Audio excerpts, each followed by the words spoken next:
My name is Lina Vogel. I'm a head of Department of Languages, both English, Afrikaans, home language and first additional language. And I'm teaching at Laerskool Venterspost. I'm teaching the grade 7's first additional Afrikaans as well as home language Afrikaans. Goedemorgen class. Good morning class.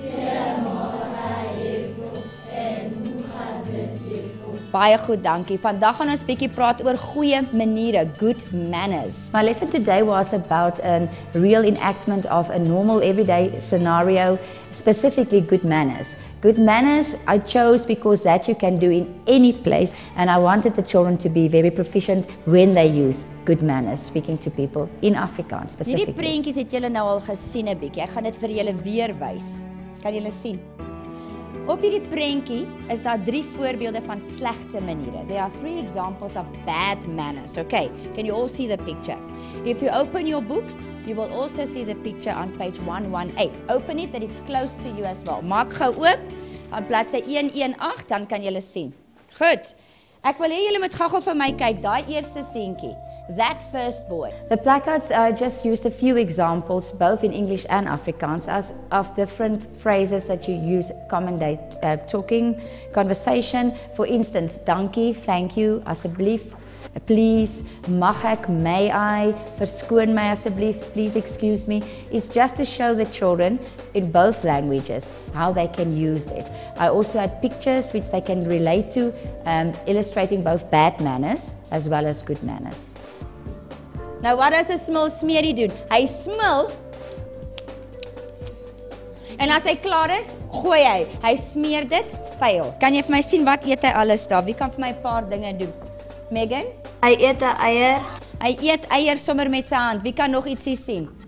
'n Sjokolade. Sjokolade wat hy sommer eet. Prop hy alles gelyk in sy mond? Sibongile? 'n Pampoen. Eet hy selfs pampoen wat hy daar eet? Goed. Kom ons maak of ons by die voedselskema is. We are going to pretend that we are at the feeding scheme. Okay. We are going to use Tony and Tumelu. Tony doesn't have manners. Tony het slegte maniere. Tony gaan eet soos hierdie seentjie. Goed, Tony, laat waai, eet soos hierdie seentjie. Wat gaan Tumelu doen? Tumelu, what are you going to do? Sis man, jy eet? What is the word that he will lose? Maar sê Jose, hy eet lelik. Hy eet lelik. He doesn't eat in a nice, appropriate manner. Okay. So he is actually responding to him. Hy sê vir hom, jy eet lelik. Okay.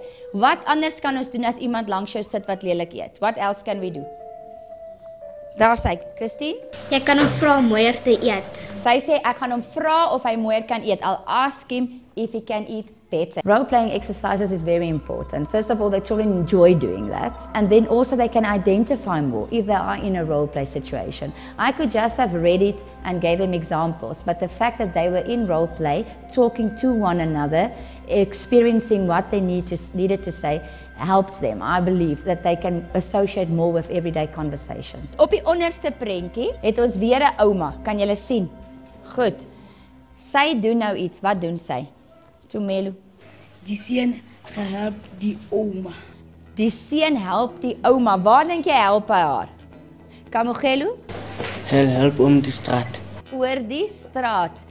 Ek is beïndruk met julle. Julle praat vandag baie mooi Afrikaans. Hier het ek vir julle die Afrikaanse woord. Dankie, thank you, asseblief, please. Goed. Nou gaan ons 'n bietjie rolspel hê. We're going to have a little bit of role play now, okay? And we are going to see what is the right way, what is the wrong way of having good manners. Goed. Kom ons kies vir Martha en vir Richard. Let's choose these two. Okay. Martha sit aan die etenstafel. Sy gaan vir Richard 'n bord kos gee. Okay. Kom ons kyk of Martha dit op die regte manier kan doen en of Richard op die regte manier kan reageer. If Martha can do it in the appropriate way and whether Richard can react in the appropriate way. Having good manners, both of them. Goed, Martha probeer. Geef hom 'n bord kos. Hier is jou bord kos, Richard. Dankie vir my bord kos, Martha.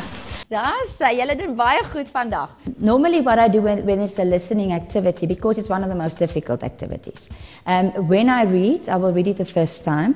In this case, I will translate as well. They are allowed and they should actually make notes as I read. And then I will read it again explaining the questions to them. They do not have the text in front of them during a listening activity. After they've taken down notes, then only do they get the opportunity to answer the questions. Ek gaan vir julle 'n gediggie lees. Dis 'n Afrikaanse gedig and I will loosely translate it for you afterwards so that you can understand the meaning. Goeie maniere. Luister my lief. Dankie en asseblief is 2 woorde wat tel, het my ma my altyd vertel.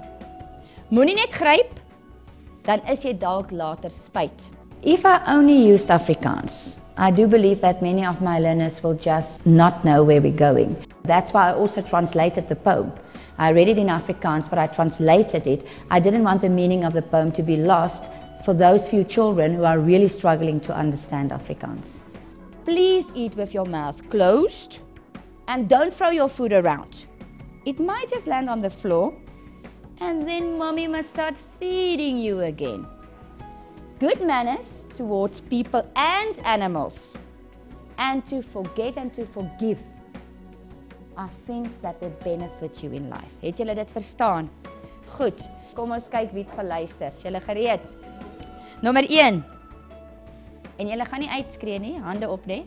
Watter 2 woorde is belangrik? OK, daai 2 hande was eerste op. Ek gaan vir jou vra Tsegofatso en vir jou Clariani. Gee vir my 1. Dankie. Dankie, Clariani. Asseblief. Asseblief, baie baie mooi. Kom ons kyk of julle hierdie moeilike woord onthou het. Van watter soort vrou hou al die mense? Hier was 'n hand by Megan. Goed gemanierde vrou. It's a very difficult word to say. I want all of you to say. Goed gemanierde. Try.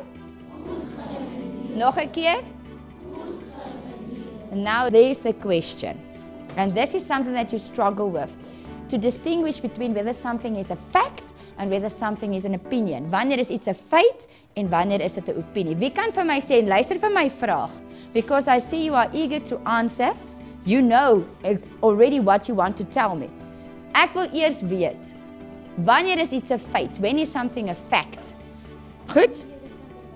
Wanneer jy dit kan bewys. When it is really like that. Okay, kom ons kyk. Wie kan vir my 'n voorbeeld gee? This is now work that we've already done. Suid-Afrika is 'n land in Afrika. My objective is when they leave the classroom, they should have obtained certain vocabulary, specifically regarding good manners. They should also have been able, by the time they leave, to be able to write a dialogue and to role play a situation. Ek gaan gou net vir julle wys om 'n dialoog te doen en dan is ons eers klaar vir die dag. Wanneer julle nou daai selfde ding vat en in 'n dialoog gaan verander. Ek wil kyk of julle opgelet het van graad 6 tot nou. I want to revisit grade 6 and see whether you listened when you were taught a dialogue then. Good. Hoe skryf ons 'n dialoog? Wie wil probeer? Ek kan, Leilani, wil jy probeer? Dat ek almal vra vir een ding. Okay, hoe doen jy dit? 'n Dialoog is 'n gesprek tussen 2 mense. Byvoorbeeld die naam Martha met 2 punte. Dan skryf jy die sin wat sy sê en dan onder hom skryf jy dan net iemand anders se naam met weer 2 punte en dan dis die dialoog. Ek wil eerder jy moet my wys. Kom. I'm going to let you do it for me. Goed, kom ons skryf Sibongile en Abby gaan 'n dialoog hê. Sibongile. Sy sit die naam links. She's putting the name on the left-hand side. Dan doen sy 'n dubbelpunt. Wat noem jy dit in Engels? There you go. Colon, dubbelpunt. Dan wat die persoon ook al sê sal daar kom. Ek gaan dit skryf. Kom ons gaan. Is ek reg?